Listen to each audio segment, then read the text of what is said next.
चलिए हम लोग आज समझेंगे प्रोकैरियोटिक कोशिका और यूकैरियोटिक कोशिका। यूकैरियोटिक कोशिका, ठीक है। Yes sir. तो केंद्रक के उपस्थिति के आधार पर कोशिका को दो भागों में बांटा गया है, प्रोकैरियोटिक कोशिका और यूकैरियोटिक कोशिका, ठीक है।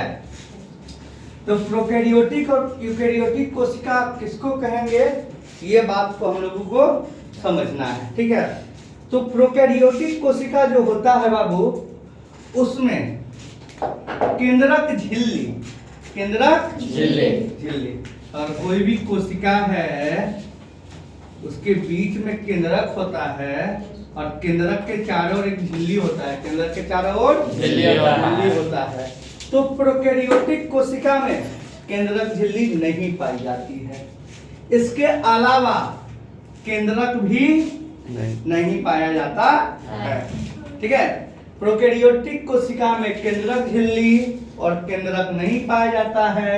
जहां पे केंद्रक रहता है, ठीक है, वहां पे एक पदार्थ रहता है जिसे क्रोमैटिन कहते हैं। इसे क्या कहा जाता है?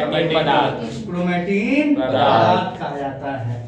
जिस जगह पे केंद्रक उपस्थित रहता है उस जगह पे क्रोमैटिन पदार्थ रहता है और उस क्रोमैटिन पदार्थ वाले क्षेत्र को हम लोग केंद्रकाय कहते हैं। क्या कहते हैं? केंद्रकाय कहा जाता है, ठीक है। प्रोकैरियोटिक कोशिका में केंद्रक झिल्ली और केंद्रक नहीं पाया जाता है और जहां केंद्रक रहता है वहां क्रोमैटिन पदार्थ रहता है जिसे केंद्रकाय कहा जाता है।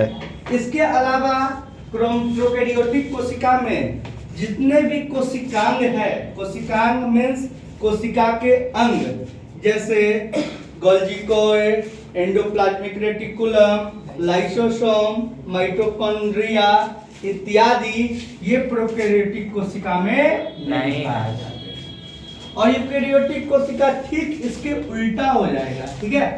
प्रोकैरियोटिक कोशिका में केंद्रक और केंद्रक झिल्ली नहीं पाए जाते हैं, जबकि यूकैरियोटिक कोशिका में केंद्रक और केंद्रक झिल्ली पाए जाते हैं। इसके अलावा विभिन्न कोशिकांग भी पाए जाते हैं।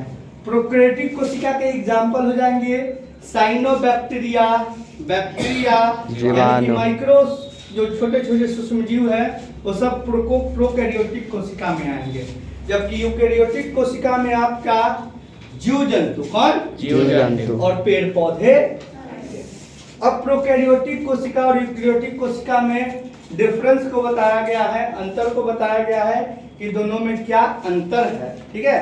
तो प्रोकैरियोटिक कोशिका जो होता है आध कोशिका होता है। आध कोशिका कहने का मतलब होता है अनडेवलप्ड, विकसित नहीं, जिसका आकार 1 से 10 माइक्रोमीटर होता है, 1 से 10 माइक्रोमीटर होता है।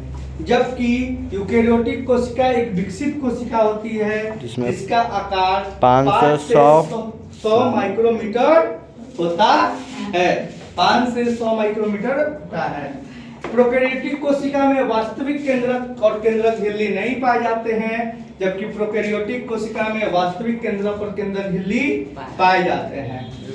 प्रोकैरियोटिक कोशिका बैक्टीरिया और साइनोबैक्टीरिया में होता है, जबकि यूकैरियोटिक कोशिका आपको जीव जंतु और पेड़ पौधों में होता है। प्रोकैरियोटिक कोशिका में केंद्रिका नहीं पाई जाती है, जबकि यूकैरियोटिक कोशिका में केंद्रिका भी पाई जाती है। प्रोकैरियोटिक कोशिका में केवल एक क्रोमोसोम होता है, जबकि यूकैरियोटिक कोशिका में एक से अधिक यानी कि अनेक क्रोमोसोम होते हैं। जैसे कि क्रोमोसोम आप लोगों को बताए थे कि मनुष्य में क्रोमोसोम की संख्या कितनी होती है? 23 जोड़ा यानी 46। ड्रोसोफिला यानी कि मक्खी में कितनी होती है? 8। मकई के पौधे में कितनी होती है? 20। मकई के पौधे में 20। और आलू में 40। टमाटर में 24। ये क्रोमोसोम होते हैं, ठीक है। अब अंतर पे आते हैं। प्रोकैरियोटिक कोशिका में कोशिकांग जैसे ईआर, गोल्गी कॉइल, माइटोकॉन्ड्रिया आदि नहीं पाए जाते हैं, जबकि यूकैरियोटिक कोशिका में ईआर, गोल्गी कॉइल, माइटोकॉन्ड्रिया इत्यादि पाए जाते हैं। माइटोकॉन्ड्रिया को power house of the cell, कोशिका का ऊर्जा गृह कहा जाता है।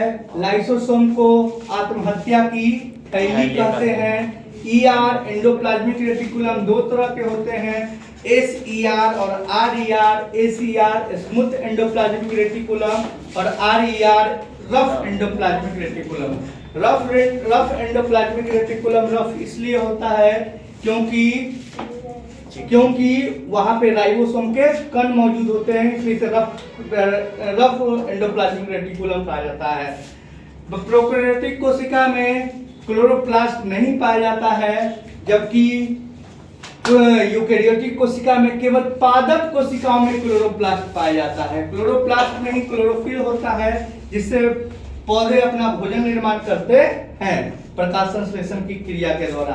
प्रोकैरियोटिक कोशिका में कोशिका का विभाजन, किसका विभाजन? कोशिका का विभाजन विखंडन एवं मुकुलन की विधि के द्वारा होता है, जबकि यूकैरियोटिक कोशिका में कोशिका का विभाजन माइटोसिस और मियोसिस के आधार पे होता है। तो आशा करते हैं आप लोगों को अच्छा से समझ में आया होगा।